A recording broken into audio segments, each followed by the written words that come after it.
Hi, everyone. Welcome to our Thursday session of our Lunch and Learn virtual sessions. Today, we will be discussing ballots and bills, the legislative fight for voting rights in Arizona.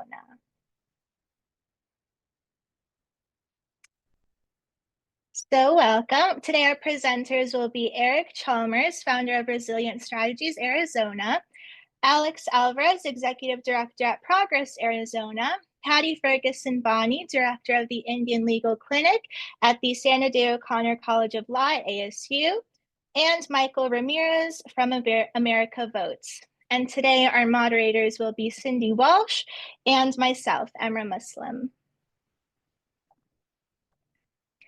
Today's program, we will start with a welcome by our LWV Arizona President, Penny, and a review of logistics and introduction of moderators. The moderators will introduce the presenters, and then we will have a Q&A handled as time permits, and it will be curated by the moderators. And finally, we will have a closing. Some tips for today's Lunch and Learn event. Please mute your microphone. Please do not use the chat feature to ask questions. That's why we have the Q&A. We have several presenters, moderators, and hosts, and they will not be able to see the questions you ask. Please post your questions in the Q&A tool available on your webinar toolbar. Time permitting, the moderator will present questions to the speakers. Unanswered questions, the LWVAZ advocacy team will do our very best to get answers from the speakers and share with those registered for the event. If you have any questions, contact us at lwvazadvocacy@gmail.com. And today's session is being recorded and will be available on the LWVAZ's YouTube channel.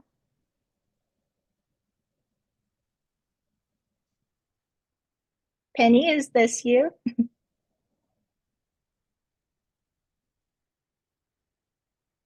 Yes. Thank you, Emra, and thank you, Cindy. Before we get started, I want to do a far more robust introduction of both Cindy and Emra. Cindy is our one of our league lobbyists, but does a tremendous amount of work preparing our testimonies that we present at committees. Cindy is a 5-year member of the league, serves on the local league board, and has been part of the advocacy committee since her initial joining.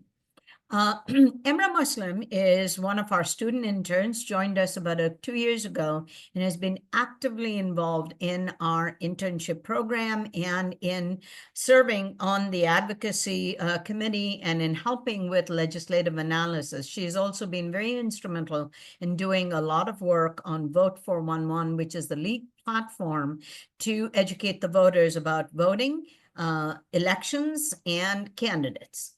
With that, I'm going to jump into the purpose of the league. So my name is Penny Sharon, for those of you who aren't familiar with me, and I apologize.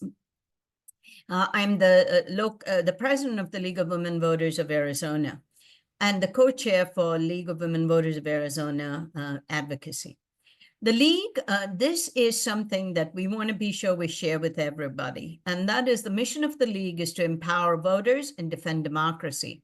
We envision a democracy where we believe every person has the desire, the right, the knowledge, and the confidence to participate. Our work is grounded in this vision.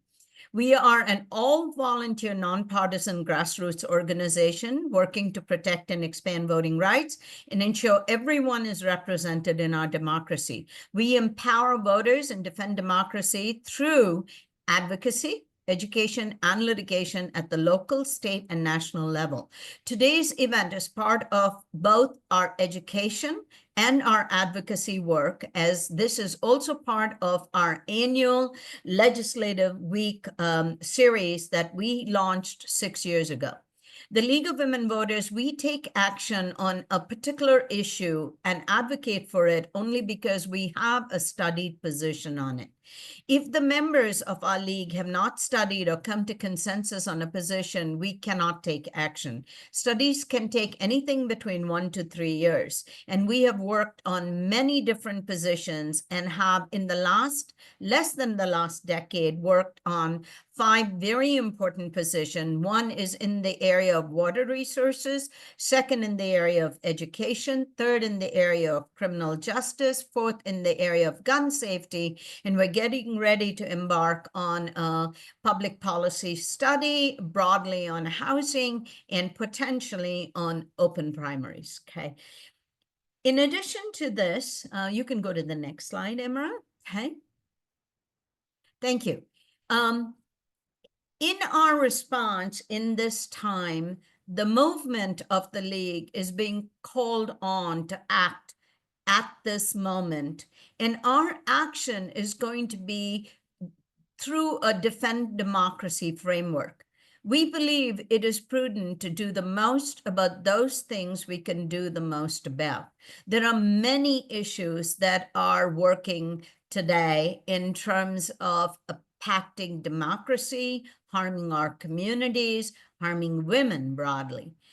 Our focus in the next 100 days and through the 2025 period will be Women Defend Democracy campaign, and we're going to lead with the low gold standard priorities. First one is democracy education and election administration support, restoring and defending voting rights protection, abolish the Electoral College, protecting democracy organizations and institutions, reproductive freedoms, we oppose the national abortion ban. With that broad overview, I want to turn it over to Cindy to moderate and move forward this conversation. Cindy, you are on. Great, thank you, Penny. It's great for everybody to join us today. Thank you for taking the time to do this. This Lunch and Learn program will educate and engage us on the ongoing legislative and other legal efforts to create barriers to voting. We will cover the legislative landscape in 2025 and the impact on diverse communities, legislative referrals to the ballot, the proposed constitutional amendments, or other significant policy changes directly to voters, and how our audience can advocate for the sound legislative policies that encourage enabling voting. Let's meet the speakers. You can change the slide now. Thank you. Patty Ferguson-Bohnee is the director of the Indian Legal Clinic at the Sandra Day O'Connor School of Law at ASU. She's a clinical professor of law at the college. She's the faculty director for the Indian Legal Program and a Native Vote Election Protection Coordinator for the state of Arizona. Her advocacy and policy interests include Indian law and tribal sovereignty, voting rights and election law for Native communities, status clarification of federal state recognition of tribes, legislative policy advocacy for Indigenous rights, environmental and natural resource law, appellate practice, and legal representation for tribes. She graduated from Columbia University School of Law and Stanford University. Next is Eric Alvarez, who's Executive Director of Progress Arizona. He's formerly the Deputy Executive Director for the Arizona Democratic Party and former Executive Director for Arizona Families First. His advocacy and policy interests include voting rights and democracy protection, immigration reform and federal casework, clean energy and environmental policy, economic justice and worker rights, healthcare access and social services, state and local governance and Arizona politics, and strategic communication and political messaging. And Alex graduated from Arizona State University. Next is Eric Chalmers, and he's the founder of the Resilience Strategies of Arizona. He's the former senior director of advisor for Congressman Greg Stanton, former deputy clerk for the Senate Committee on the Budget, and former legislative fellow for Congresswoman Kristen Sinema. His advocacy interests include voter education and turnout initiatives, campaign in finance reform and transparency, youth engagement in politics and leadership development, and government accountability and ethical leadership. And he graduated from Seattle University. And last is Michael Ramirez. He's for America Votes, and he's the state director in Arizona.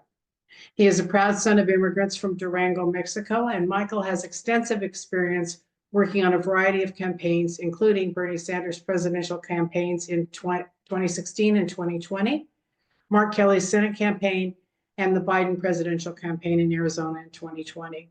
Outside of work, to build progressive political power, Michael enjoys spending time with his 2 nieces and 1 nephew, as well as exploring the outdoors with his 5-year-old Black Lab Pit Bull. Thank you all for joining us today, and we look forward to interesting information from each of you. First is going to be Patty Ferguson-Bohnee.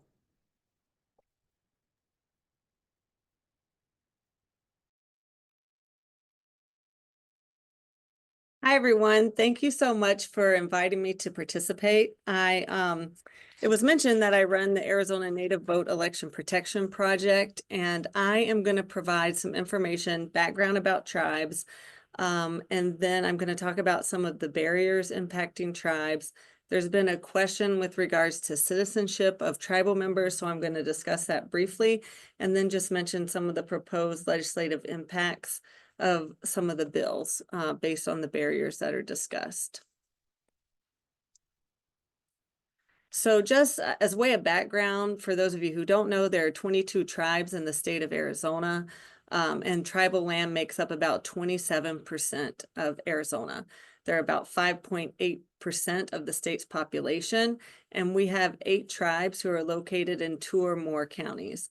And that's important because of the precinct boundary lines and the county boundary lines with regards to the different ways that counties offer voting. And so in some counties, they could offer vote centers, another one could be a hybrid model, and another one could be precinct based. And so, for example, on the Navajo Nation, they have all 3. We also have 4 tribes that are covered for Voting Rights Act, which means that every part of the ballot should be translated into those tribal languages. And in the past, that has been a challenge and it has impacted access. Just also by way of background, tribes are not monolithic. They're unique. They have their own history, culture, and language and government structure. But there are some commonalities. And so one big issue with regards to Native reservations is that most of them do not have standardized addresses. People rely on P.O. boxes to receive their mail. Some people don't check their mail for 3 weeks, a month. The mailboxes could be very far away. Some postal units are full, and so people have to go to another location to receive a mailbox. In the Bronovich case, it was reported through the expert testimony that only 18% of tribal members living on reservations outside of Pima and Maricopa County can receive mail at their homes. So all of this is really important because it impacts the ability of tribal people to register to vote. They can't register online just with their non-traditional address unless they already have a state ID. It impacts the placement of the individuals in a precinct, and for those that have precinct-based voting, if you vote in the wrong precinct, your ballot is not counted. It impacts the voter when they try to vote on election day because the ID should reasonably match, although they should be accepted. Those IDs, your address is changed in the voter registration database. So sometimes you have problems with using your ID on election day because sometimes poll workers aren't trained on accepting those IDs.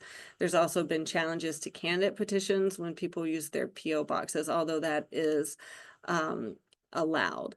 We also have some commonalities with regards to infrastructure. There are issues to access to water, electricity, telephone service, high-speed internet. There's a lack of public transportation. There's a large percentage of roads that are unpaved in Arizona. 5 of the largest land-based tribes are located here. And so there are a lot of issues with regards to the federal government's failure of the trust responsibility and ensuring that Native people have access to all of these resources. And there's a high poverty rate on the reservation.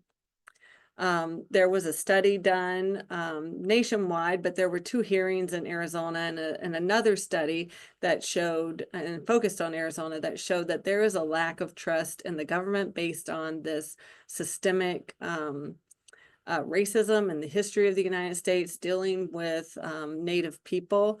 And these issues were amplified. These are barriers for Native people. And in addition, a lot of Native people in Arizona have unequal access to voter registration, election day polling, early voting, and out of precinct voting disparately impacts Native American voters. And if we look at where out of precinct voting is currently offered, it is offered in Apache County, on reservation in Gila and Graham County, and Pinal County and Mojave County. And we saw this past election cycle that in Apache County, there were 443 ballots that were rejected for out of precinct and 287 rejected for wrong ballots. So that's 730 ballots that should have been able to be counted, especially under the EPM provision to allow for out of precinct voting using accessible voting devices, but that didn't happen. And then of course, Pinal County did not allow for out of precinct voting on the accessible voting devices, and there was litigation about that. I wanted to address this question that's been brought up as to whether Native Americans are citizens. Native Americans, American Indians are recognized, tribes are recognized in the Constitution and recognized as separate sovereigns. And so because of that, initially Indians were not citizens, they were citizens of their nations. They were seen as subjects of the US, but not subject to the jurisdiction. After the Reconstruction Amendments were passed, the 14th and 15th, 13th, 14th, and 15th Amendments, there was a challenge by a Native American who moved off the reservation and wanted to be seen as a citizen of the United States in the state that he lived in. And the Supreme Court recognized that Native Americans are not citizens by birth, and they had to become citizens through naturalization under a treaty or a statute.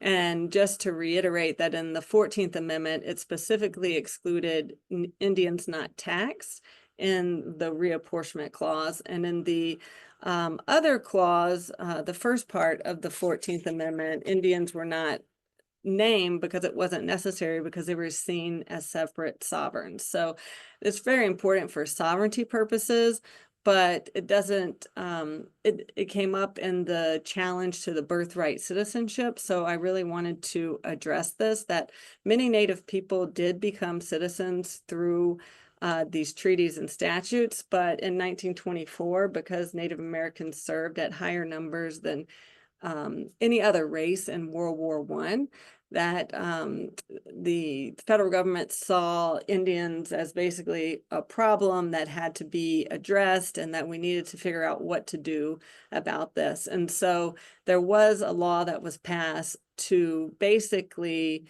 declare that all Indians who are not already citizens, who were born in the United States, would become citizens. And so that happened in 1924. So all Native people who live in the United States, whether they want to or not, are citizens of the United States.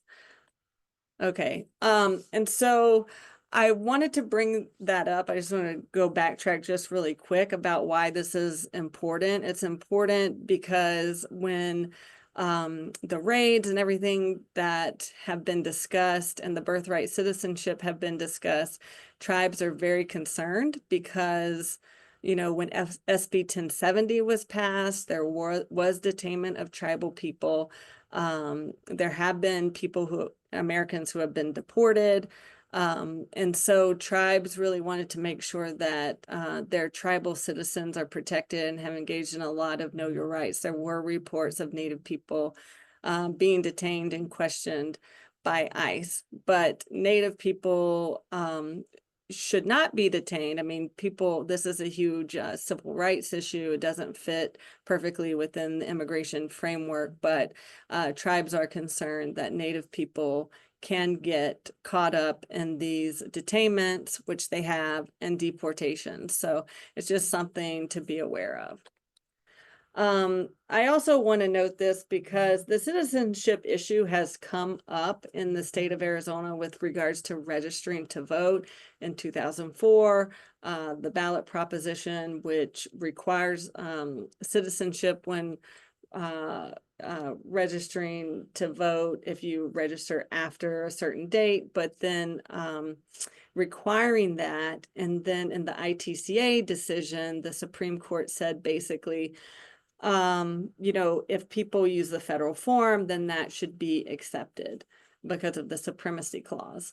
And so it wasn't a big deal for Native people at the time, because if you're a tribal citizen, you have a tribal ID number, and that should justify as your proof of citizenship.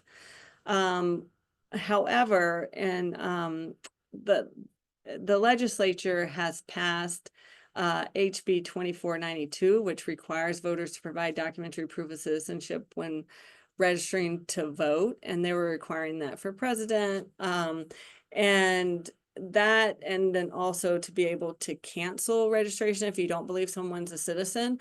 And so during this last voting cycle, we had people registering to vote with their tribal IDs who were put on the federal only list, and so that was not correct. And some of those individuals did work to fix that, but some people did not even know that that happened, that they were like defaulted to the Fed only list. Yesterday, the Ninth Circuit Court of Appeals blocked these provisions of 2492 and then also HB 2023. However, the status quo is still maintained because the Supreme Court stayed any change to this until it comes back up. So now the case has been sent down, and then if it's appealed again and it goes to the Supreme Court, that's the only way that will be reversed, is my understanding. So I just wanted to note that even though natives are citizens and they have their citizenship in their tribe, sometimes people are still questioned with regards to whether they're citizens for voting purposes. I also want to mention it because there's a federal law that was introduced last Congress and has been reintroduced. It's the SAVE Act, and it's requiring individuals to provide documentary proof of citizenship in order to register to vote in federal elections. And so you need certain documentations in order to register to vote. The tribal IDs, most of them do not comply with the SAVE Act. There are a few tribes who have enhanced tribal IDs, but one of the things that they require on these government IDs are to have your proof of where you were born in the United States. So this bill is stricter than the current Arizona documentary proof of citizenship. So it's just something to be aware of. And then I just want to mention some other bills that I think will negatively impact Native voters if they do pass. And, you know, there's been a lot of talk with regards to having to drop off your early ballot by 7 p.m. on the Friday before Election Day. And that's really problematic for Native voters because Native voters don't have the same access to mail as other voters. They also have less access to in-person early voting and to drop boxes or drop-offs. So if you live in a rural area, your ballots could be rerouted. In the last election cycle, well, in the last presidential election cycle in 2020, there was a test to see how long it took to have a ballot from Tisnos Pass arrive at the county recorder's office, and it could take 12 to 15 days. So, you know, again, you don't check your mail every day because you don't have access to it. You have to use a P.O. box. P.O. boxes are not open all day or all night. Like in Tempe, you can go any time of the day and check your mail, but these are locked. You can only access them certain times, and sometimes they're for limited times. And so sometimes people have to drive, sometimes people, you know, share with other people. And so there's a lot of challenges in receiving your mail. And of course, with COVID, there was a push to allow, you know, to ask people to vote by mail because of COVID. But then to not, return it on time, or to have that, not have that option, I think will be detrimental for Native people who live in rural communities and other people who live in rural communities. So shortening also the early voting drop-off time, but also when the ballots are distributed will provide even less opportunity for Native people. We know that Governor Hobbs vetoed HB 2073, which would have shortened that time, but we know that there's other bills out there and also some potential resolutions to the ballot, which I think probably someone else will be able to talk about.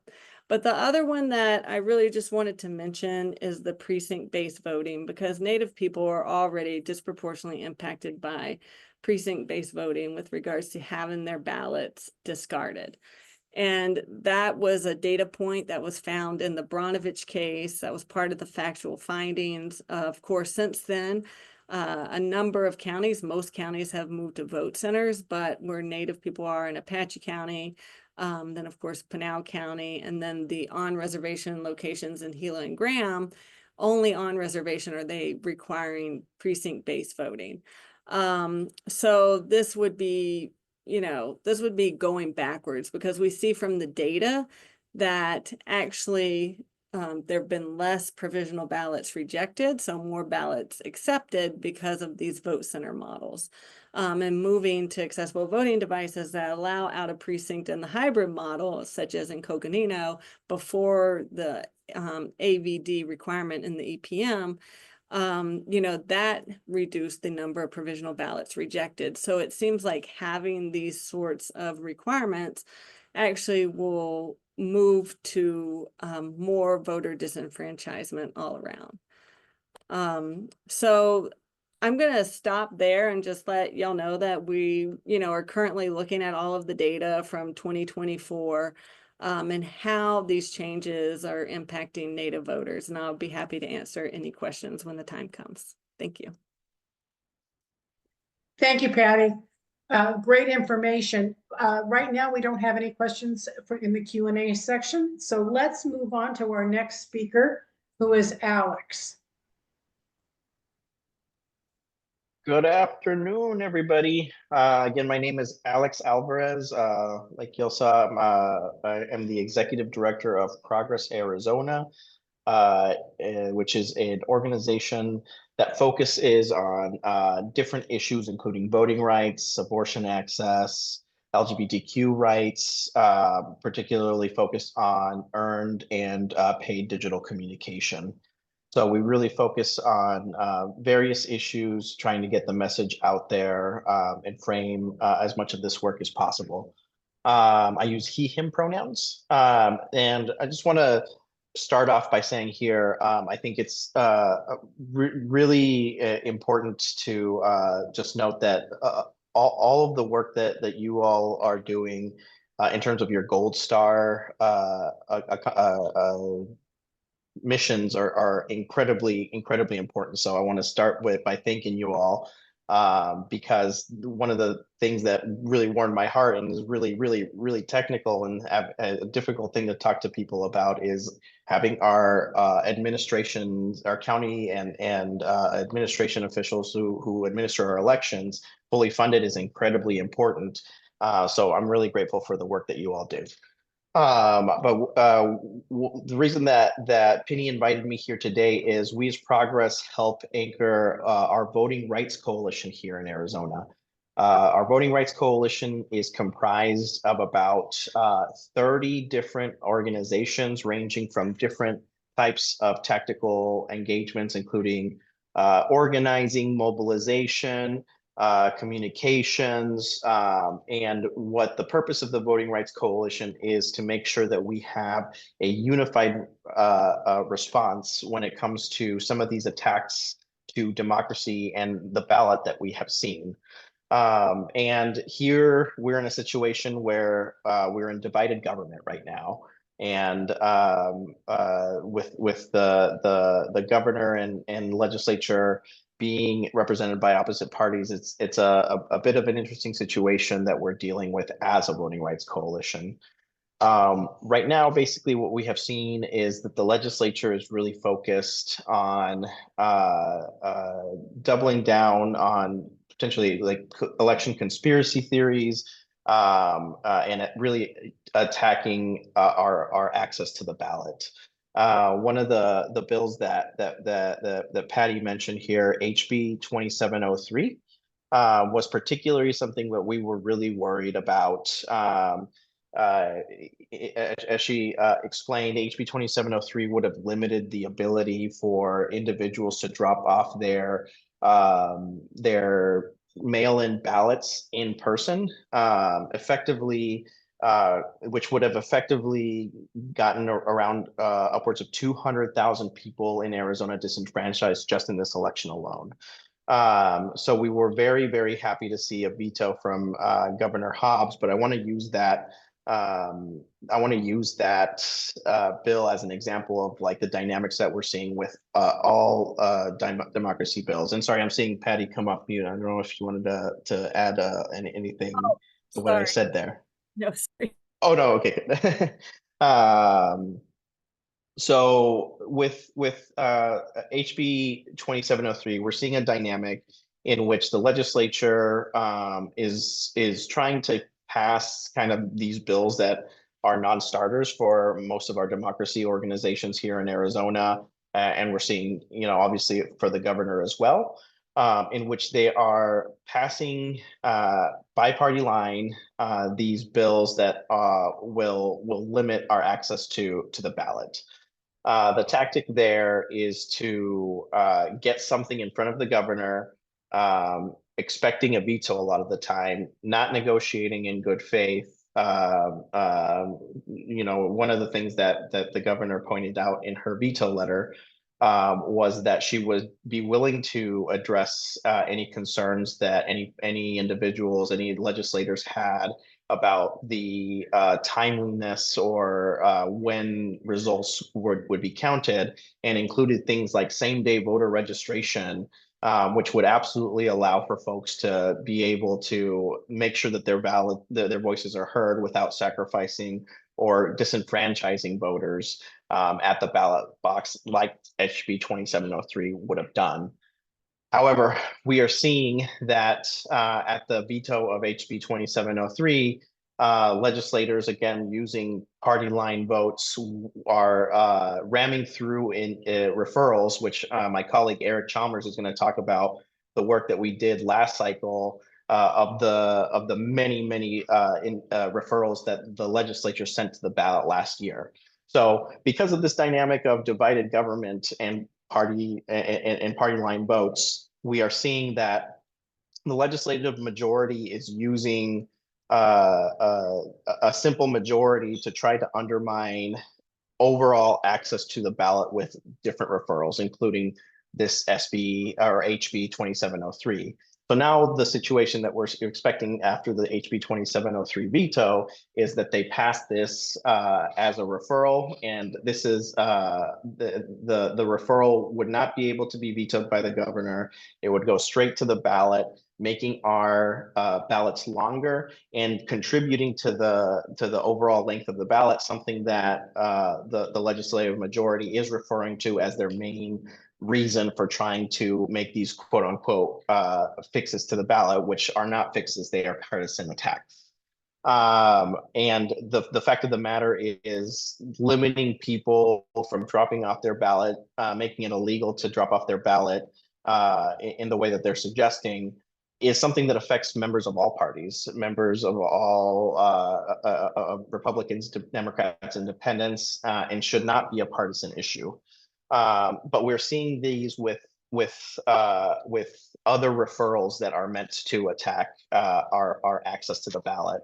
I'm just going to go through and name a few, but one thing that I just want to just like double down on here is the false narrative that is being created around how our ballots are counted is something that is a political argument. It is something that, in Arizona, we have never missed certification of our votes. We have returned our our information as necessary and required by Arizona revised statute and the Constitution have been able to fulfill our duties here in Arizona. So this is a situation where nonpartisan activity is really the most effective here, because this is not a thing that is even popular amongst folks in Arizona. We have trusted our mail-in ballot system for decades, so it's something that as folks approaching this work from the nonpartisan and bipartisan lens, that we should feel really confident about our education efforts, letting our constituencies and our communities know that these referrals are attacks on our voting rights. But just to give you an idea of a few of these referrals, something that the Voting Rights Coalition, we are very focused on, because again, it is a situation where these referrals can pass on simple majority and don't need bipartisan sign-off and go straight to the ballot, which makes these ballots longer, something that we believe has contributed to folks turning their ballots later and later, because people want to be researched and read on what they're voting on. So one I'll start with is HCR 2002. This is a referral that, if passed, would prohibit the use of vote centers and require polling places to be designated within each precinct. And it makes some very technical suggestions for a maximum of 1,000 registered voters per precinct, and eliminates the ability of counties to establish on-site early voting locations. So this basically is a referral that would make it so that even finding the place where you vote is very difficult. In Arizona, we have been one of the many states that have passed vote center models in which folks can go into a vote center and know that they will be able to vote at that vote center without having to make sure that they are at the right precinct. So this is a very bad referral that would make it so that more or less folks would be able to very reliably be able to go to a right location. We're also looking at HCR 2013, which would make it so that, if passed, beginning in 2028, voted early ballots and affidavits must be deposited at an early location by 7 p.m. on Friday before Election Day, which again just is a technical attack to make things more difficult for our elections administrators to be able to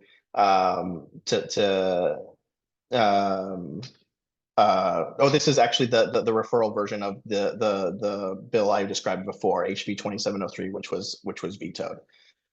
So this is the referral that they are, because they didn't get an approval from the governor, are bypassing the governor's veto and adding length to our ballot for a very terrible attack on our democracy.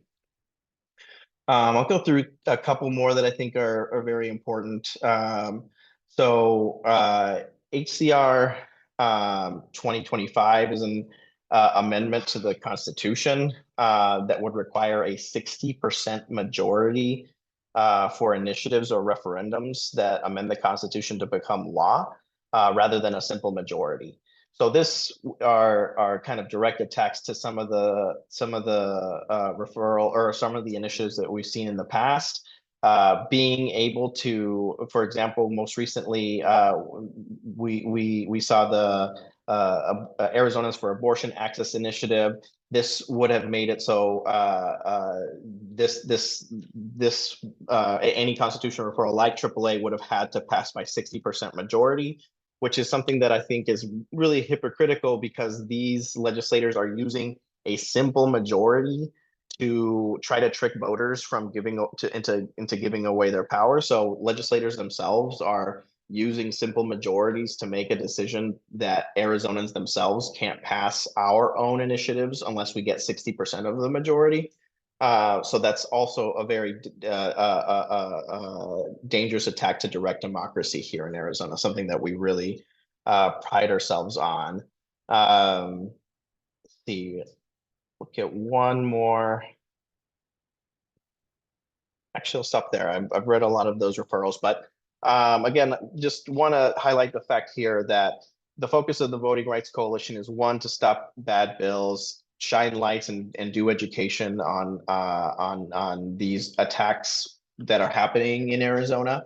And it is a difficult situation right now when the legislative majority is approaching the ballot as something that they are handing out their responsibility really and putting it on the backs of voters, and at the same time trying to trick people into giving away our voting rights. Something that I want to say, and maybe is a good tee up for Eric here, is right now we are even seeing some of the referrals that we beat back last cycle to maintain status quo come back in different forms here during this legislative session. Something that I view as a tactic to, exhaust our coalitions. Just to give you a little preview into Eric's presentation, but it took upwards of about $2 million for us to be able to hold status quo here in Arizona and beat those referrals at the ballot, because it is the case that we have to do a significant amount of education and outreach when they make the ballot. So anything that we can do as a coalition, as grassroots organizations here in Arizona, to shine a light on these referrals early so that there is direct engagement to legislators, letting them know this is not something that we should do, and really showing legislators that this is to act in such a partisan way is a political liability for them, and something that voters of all race, class, and creed expect to be able to cast their ballot in a secure way, which Arizona has secure voting systems. Arizona has one of the most convenient ways to vote with our mail-in ballot voting system. And these are things that are being under attack right now as we speak. And the Voting Rights Coalition appreciates the work of the league, especially because, again, it is a situation where partisanship does not and should not affect how somebody is able to access their right to vote. So yeah, with that, I will hand it back to Cindy, and happy to answer any questions that folks have about any of the referrals I spoke about or any of the dynamics of the legislature that we're tracking as a Voting Rights Coalition. But I'm so grateful for the time here today. Thank you so much. Thank you, Alex. That was great. It's interesting, your observation of the repeated number of bills that we've been addressing.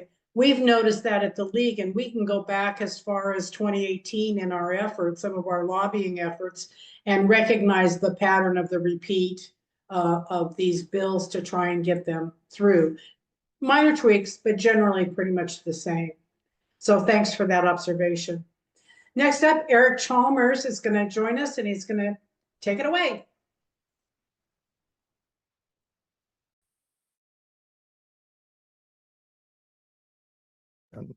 All right, thank you very much, and thanks all for taking some time today to go through this very important subject matter. I first want to say I as in part of my consulting work, I've worked with many of you, and I was part of the leadership team for now Senator Gallego's campaign, because I noted my bio, it said I worked for Kirsten Sinema. I did that in 2014. Just want to add that point of clarity, and I helped lead Senator Gallego's campaign last cycle. Also want to just start, as Alex did, with a note of gratitude towards the league, in particular on the no referrals. It's funny, I was scrolling the participants who are here and saw so many names that I recognized from no letters that were submitted to the publicity pamphlet, and sometimes multiple times. So really appreciate all the work you do, and then the testimony you give at the Capitol, and really carrying the water for democracy and for participation in so many ways. So I'm going to go through this as quick as I can. Alex did some good work of covering a few of my slides early on some of the referrals. but I'll hit a few other of those. But first, want to look backwards at the work we just did this last cycle, which again, weren't a ton of bright spots, but this was one where we were able to beat back a lot of bad referrals that attacked democracy, that attacked workers' rights, and beat them at the ballot box because of concerted efforts of groups like the League and Progress and others here.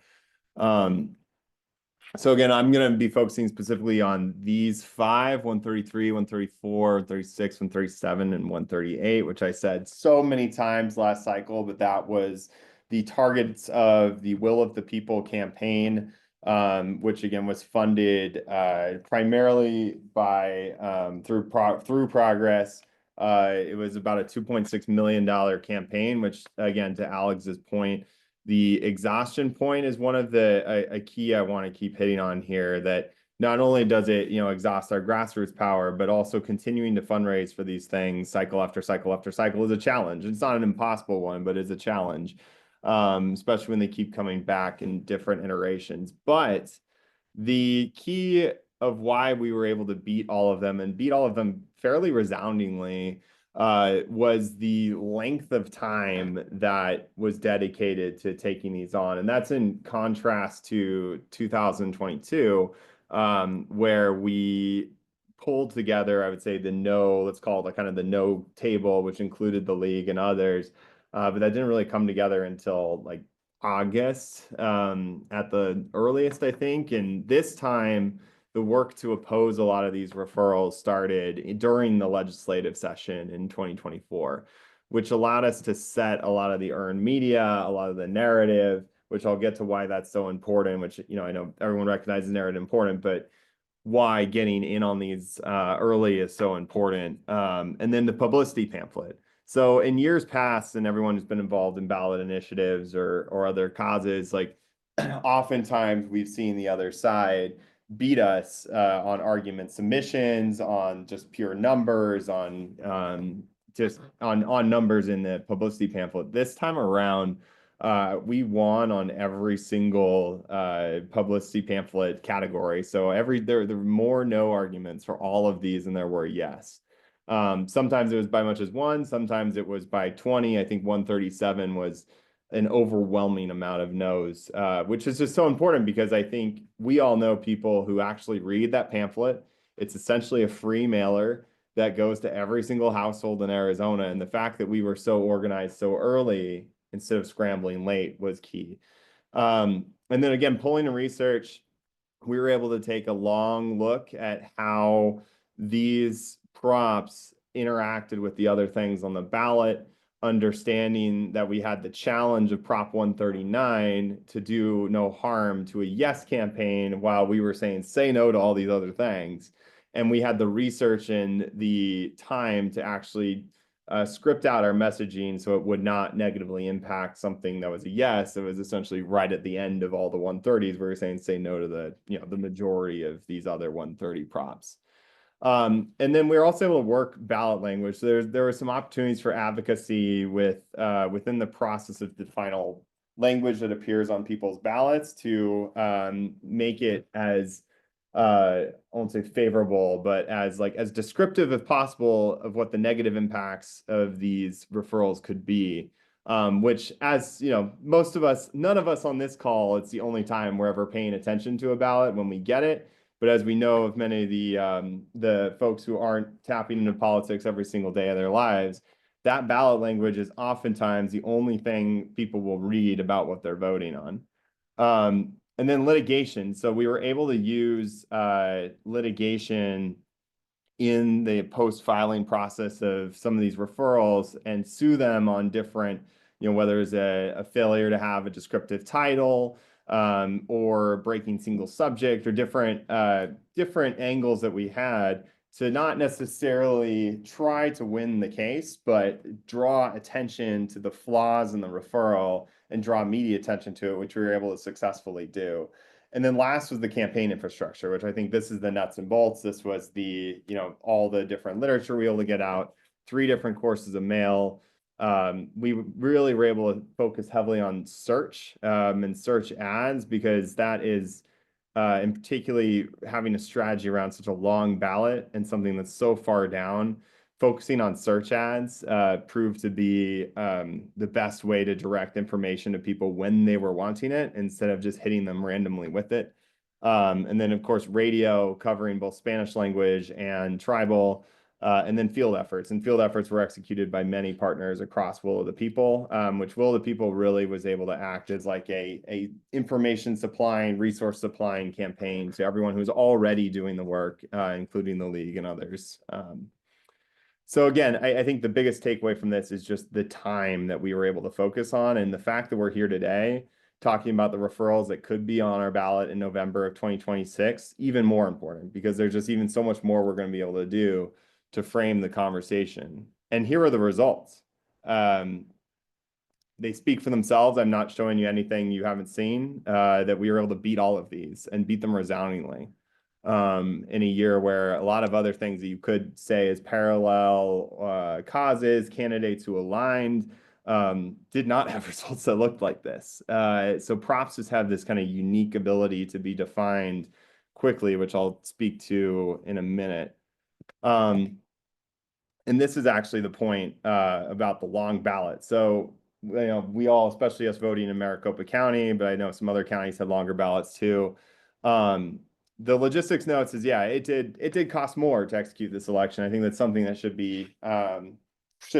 be highlighted, that having a longer ballot, which was caused by this Republican legislature, caused by the majority's referrals, did cost taxpayers more.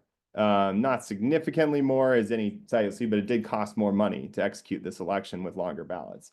Additionally, it did cause delays in final results. It just took longer. And I think our county recorders and elections officials did an excellent job of doing their best, even with limited resources, to process these ballots as quickly as they could. But it takes longer when you're running 2 pieces of paper through a machine versus 1. The electoral piece, though, that I want to really hone in on, and another takeaway I want to stress is, when you have a longer ballot, and we've saw this in some of our polling, and we've seen this in kind of anecdotally, is that you're getting people who are making decisions on these massive issues in 1 to 2 minutes. And there's not really the consideration given.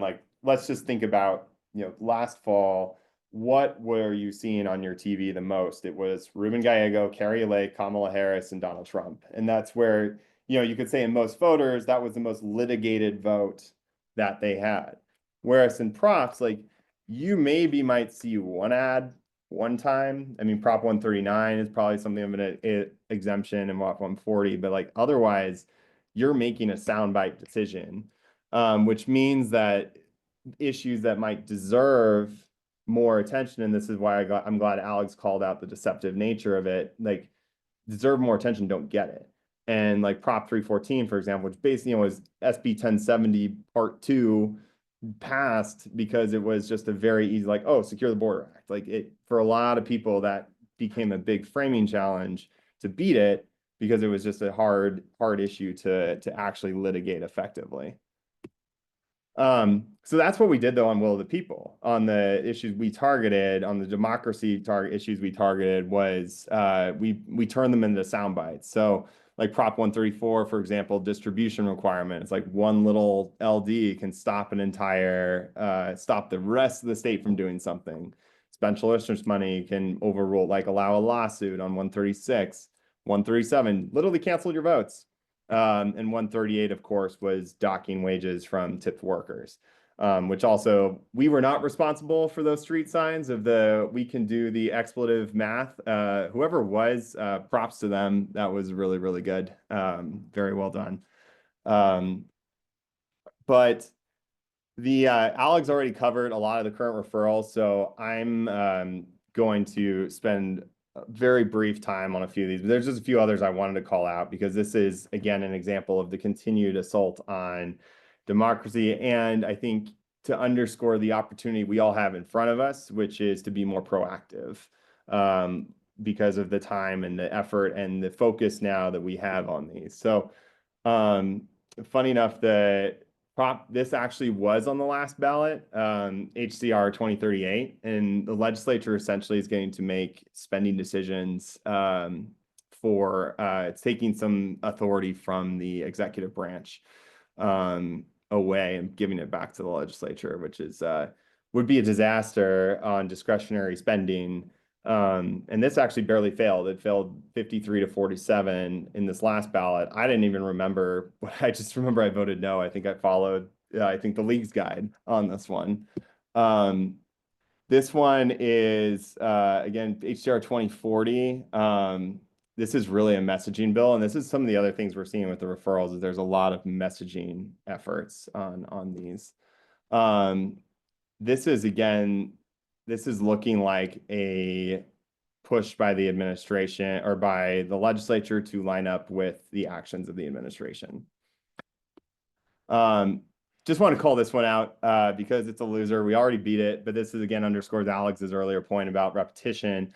They are literally coming back with a different proposal of the signature distribution requirement. Instead, this time requiring percentage signatures gathered per county instead of per legislative district. In some ways, that's even worse because there are some counties where like getting 15% of anybody on anything is going to be even more difficult than just a legislative district. But this is, again, a perfect example of them coming back with an issue that was a loser and just changing a few things and coming back again with it. And I think I'm going to stop actually right there because there's plenty of others I can keep talking about, but this is just a perfect example again of like what Alex talked about. It's the repetition, it's trying to hammer away, but we showed now, as I just talked through, there's a winning formula on dealing with these and the messaging works. So with that, we'll turn it back over or take any questions.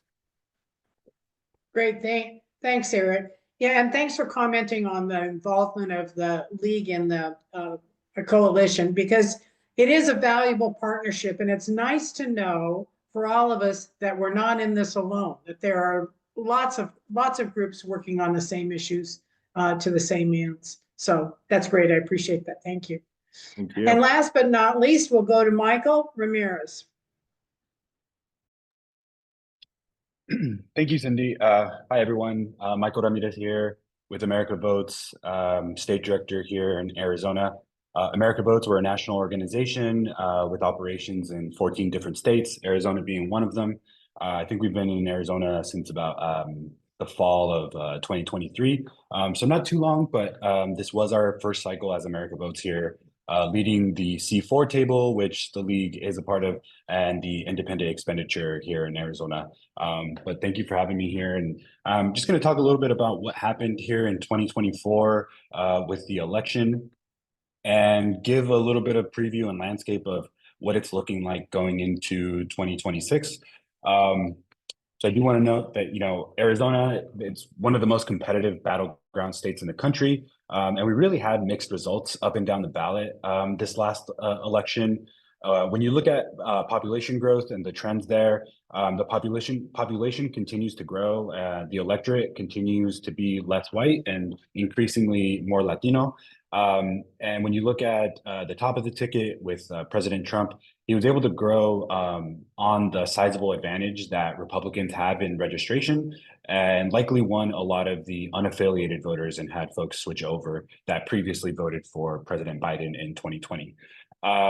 That registration advantage, though, was not enough in the Senate race. So that's why I'd say it's a little bit of a mixed results because Senator Gallego was able to win some of those unaffiliated voters over from President Trump, while also some of Trump's voters likely rolled off and did not vote for the Senate candidate and skipped that race and likely supported Gallego.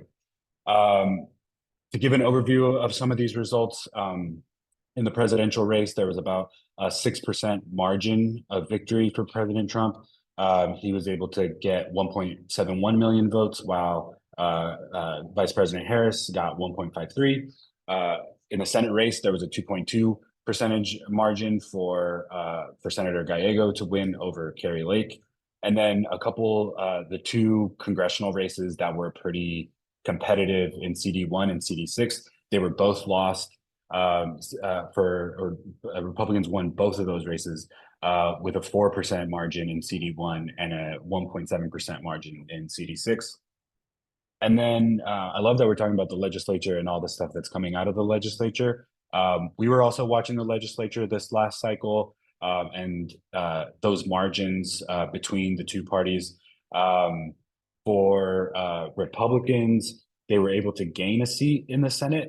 So their margin went from 16 seats to 17 seats.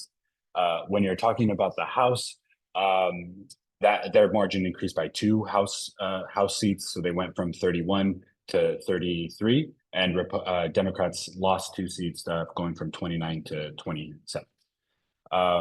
We already kind of touched on the different propositions that happened. A huge ballot, I think, is a theme across. But really, what we've seen is that we saw a lot of voters go through their full ballot. We had a really high percentage of voters that voted a lot of, if not the majority of the different levels of the ballot.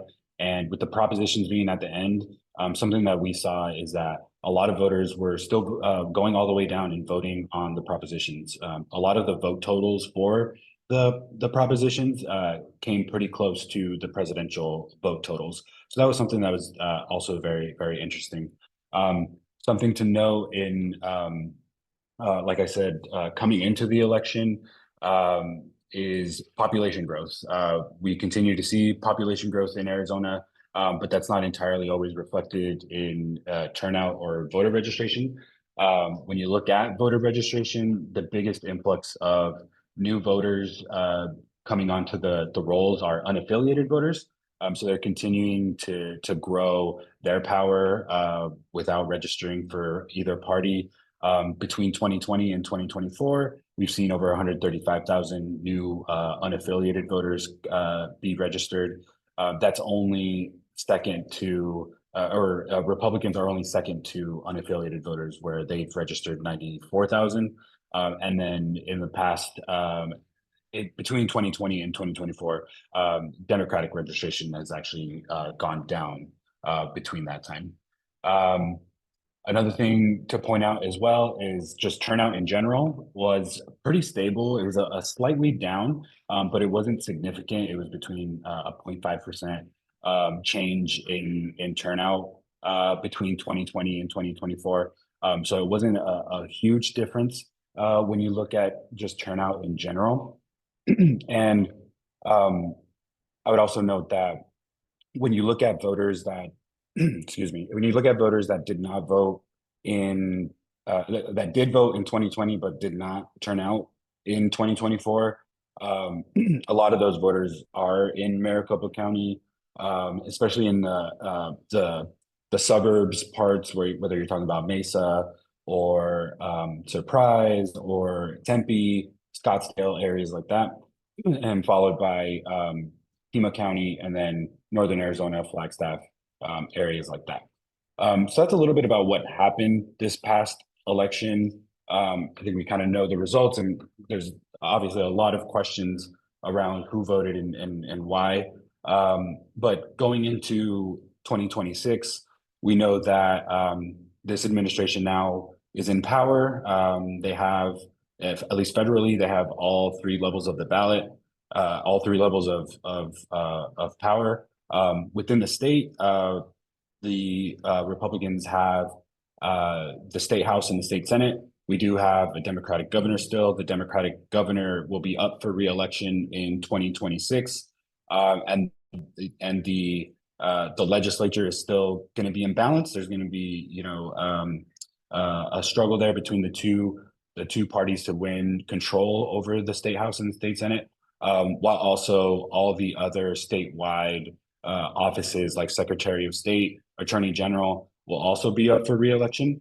And then Congressional District 1 and Congressional District 6 will continue to be 2 seats that are watched nationally for their competitiveness, especially as we continue going and seeing all the storylines that are coming out of what this administration is doing and how folks are reacting to this administration. And yeah, I think the biggest thing right now is just to continue staying engaged. As we know, some of the biggest changes that can happen to an electorate are registering new voters. Usually when you register new voters, they become likely voters, whether they're coming of age, whether they're new citizens, or whether they're moving into the state. Ensuring that every voter that is eligible is registered to vote is definitely something that you know, we don't want to take for granted and continue to be doing as a coalition. And that's going to be one of the things that's going to lead to, you know, growing the turnout that we want to see here in the state, and being one of those states that has some of the highest turnout across the country. But with that, I will send it back to Cindy, and happy to answer any questions. Super. Thanks, Michael. You know, you talked about the 2026 election. In addition to the governor's race, we're going to have a lieutenant governor in this round as well. So with that, I would like to answer. We have a couple of questions in the Q&A. The first question Cindy, is, yeah. Cindy, could I interrupt for just a minute? Yes, you can. We have a couple of people raising their hand, and we need to remind the attendees, if you wish to have a question answered, you must put the question in the Q&A. We will not be inviting anyone who raises their hand to ask a question directly. Thank you so much for your patience. Thanks, Penny. The first question is directed to Patty, and the question is, are there currently any prohibition of community members helping tribal members to access voting? I think that's a good question. So I think, you know, one of the issues is picking up the ballots and returning the ballots if you are going to engage in early voting. So the ballot collection law that was passed and upheld in Brnovich would prevent that assistance unless you live in the household or a direct family member or caregiver. That's actually a crime. So couldn't do that. And also there's, you know, one of the things that happened this round was Apache County. There were a lot of issues in Apache County, and one of those issues could be like having the amount of resources that are needed. And there was also, you know, I think it was a bill that was passed, I think it's a bill, yeah, to prevent resources from third parties to be used by counties for election purposes. And so for some of these rural areas, they're a little more resource strapped. And so that's a prohibition. So those are two prohibitions I can think of. But I think with regards to education, and you know, advocacy, people can bring people in with them to the polls, but you have to get there. And yeah, I think being a good part of the community member is a good issue. But yeah, those two prohibitions I think are challenging.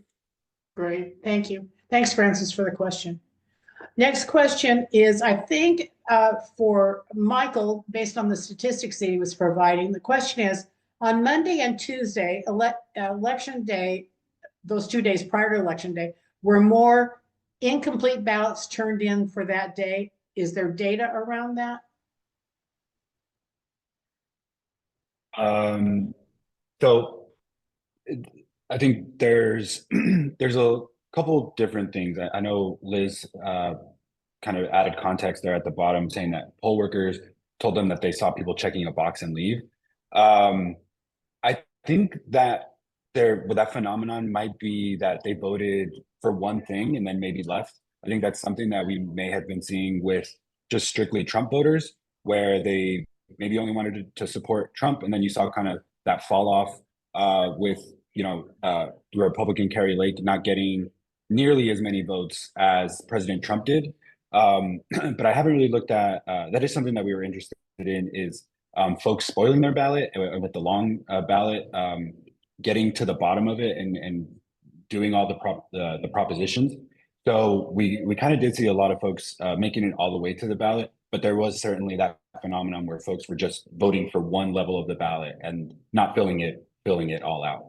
But it's kind of hard to quantify because when we get the data back, they don't really tell us who a particular person, a particular ballot, if they vote, what percentage they voted on the ballot. They try to keep that kind of anonymous. Can I add one comment to Michael's answer there? Like this is why it's so important, and you may have seen this story go by, but it kind of blipped 15 other things were happening that day. But there was a request to get what's called the cast vote record from the Maricopa County recorder that was denied for this last election. Now, the cast vote record shows how a voter behaves on their ballot up and down the ticket. It allows the, essentially to see how any voter voted without revealing their identity. The county said we can't show this because of every voter's right to a secret ballot, but there's no unique identifier on this. We were able to get it in 2022. That data is out there, but it's been denied for 2024. That's interesting. Yeah, thanks. I want to add a part 2 to Liz's question, Mike, and that is that would it be possible to also look into one of the things that happened in the polls is they were able to turn in their first ballot and then made a mistake on the second, and that was rejected several times. And because of the 2 ballot situation, they couldn't get that first one back, and they couldn't actually be issued a second one either because of the fact that they had already voted based on that first ballot, okay? It was a real problem. I shared this as a real having worked the polls, that it happened frequently enough that we should dig a little bit deeper into that, because that's again a case for this whole issue of 2-page ballots and folks having some difficulty. So don't have to answer the question, but just tuck it away in our future discussions and sort of a follow-up piece. Okay. Certainly, yeah, we can look at spoiled ballots and look at those trends. Great, thanks.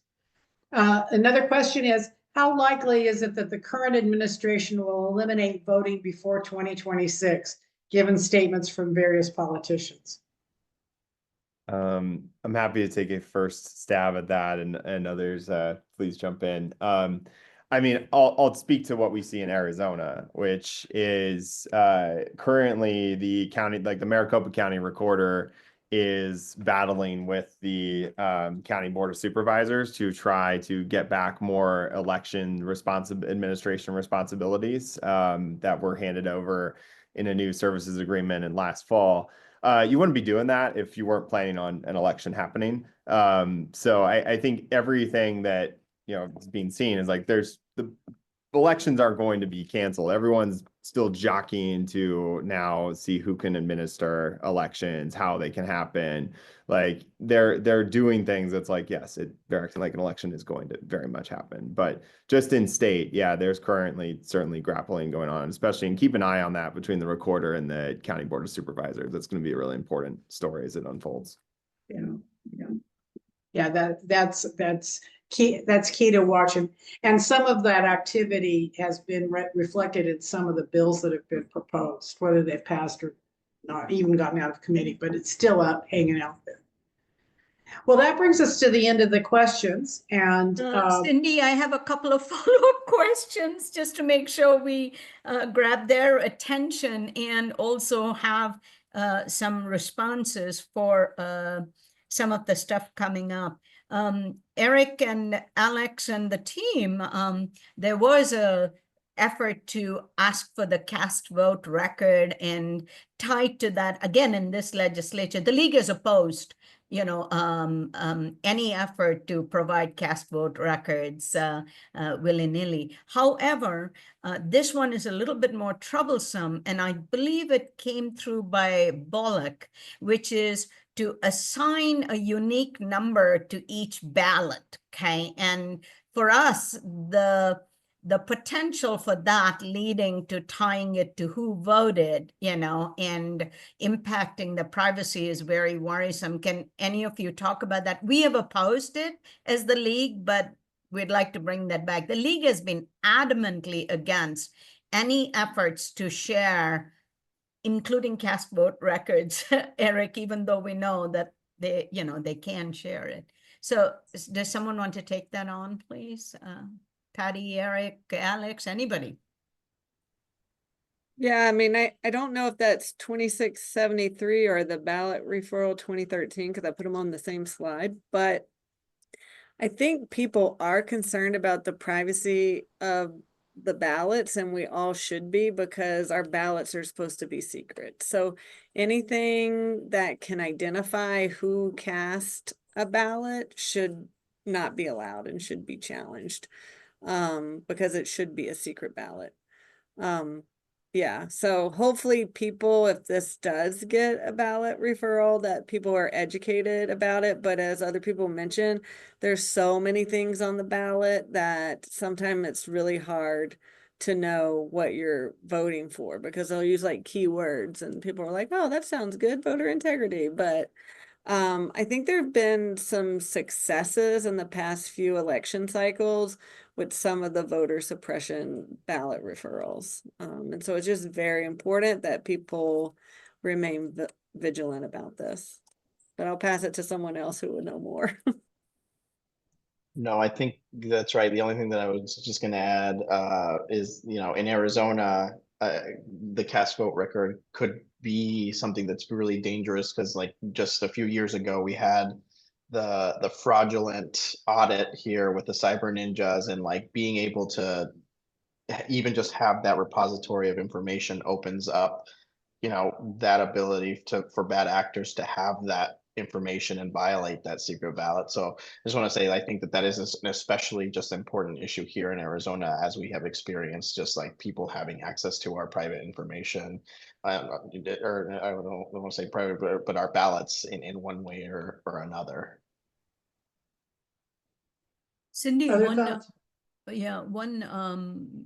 quick question to this group, and we'd really appreciate it because we have a lot of league members here, is can you all give us a couple of not recommendations. We'd like to hear how can we as the league be more effective and be more impactful in the democracy space and the democracy work, in addition to what we are doing.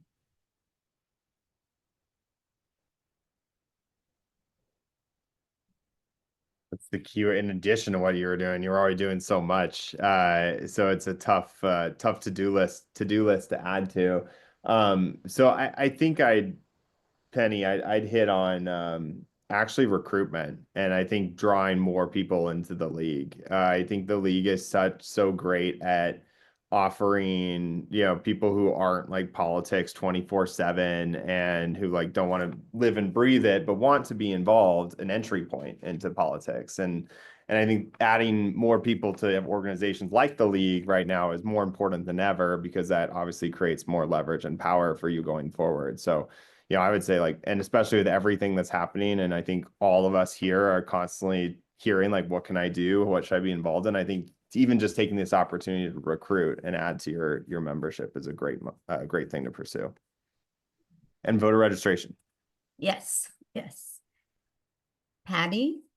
Yeah, I mean, I think the education piece is really important. I think somebody mentioned they looked at y'all's and you know, the suggestions with regards to the ballot referrals.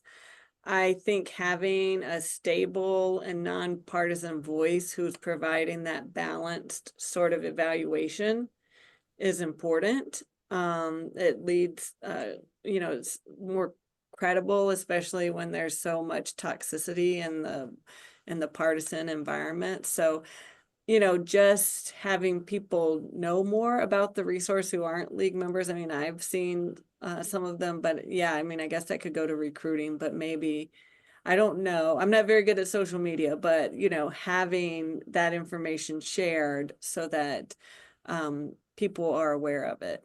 And I know that, you know, might involve a little more resources dedicated to that, so more people have access. Thank you, Patty. Michael and Alex, we'd love to hear from you. Yeah, I pick up where Patty left. I think that talking about your issues and educating folks on social media is so big right now.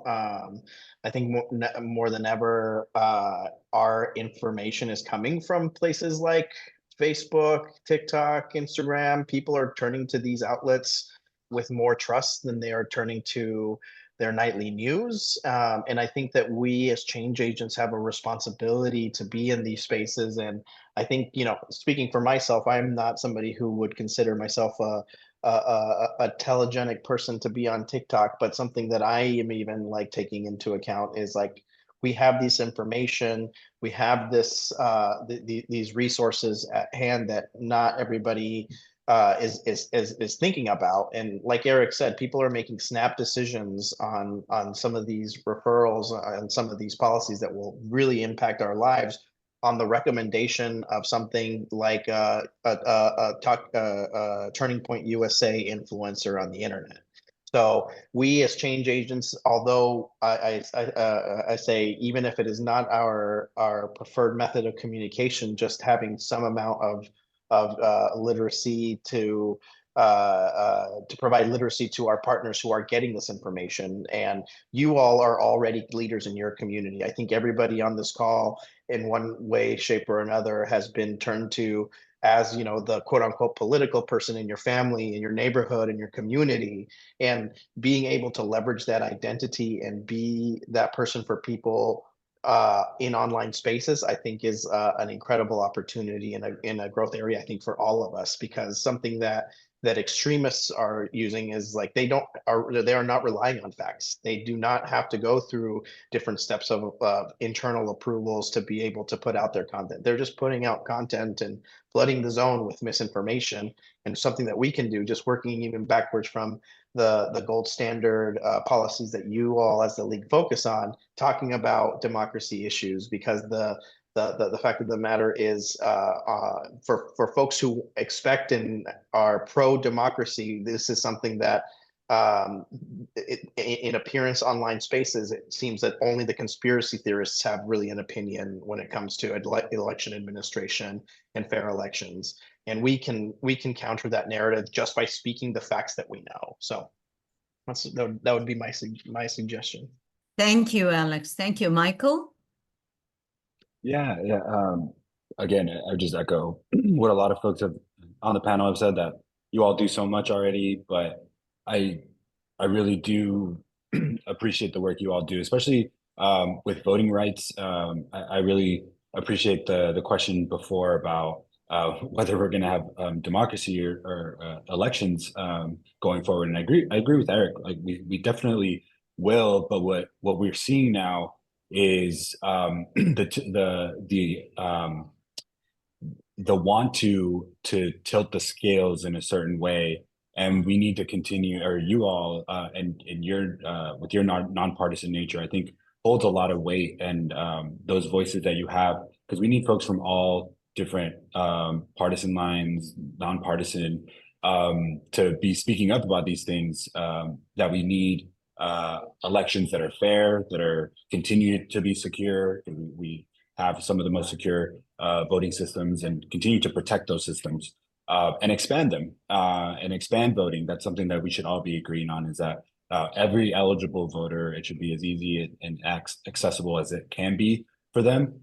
And I think that's the only way that we get to the actual policy, other policy points that we all want enacted. So I would just say double down on those efforts, because it's your voice there is much needed, and it's much appreciated there. Thank you. Cindy, I'll turn it back to you.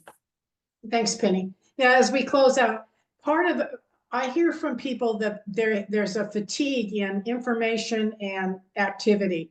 Now's not the time to get tired. We need to be engaged, focused, paying attention, and preparing so that we can do the very good work we've been doing. Thank you all for attending today. Thank you for being on our panel. Thank you all for attending. And again, this will be on our YouTube page, and we appreciate your participation. Thank you all so much.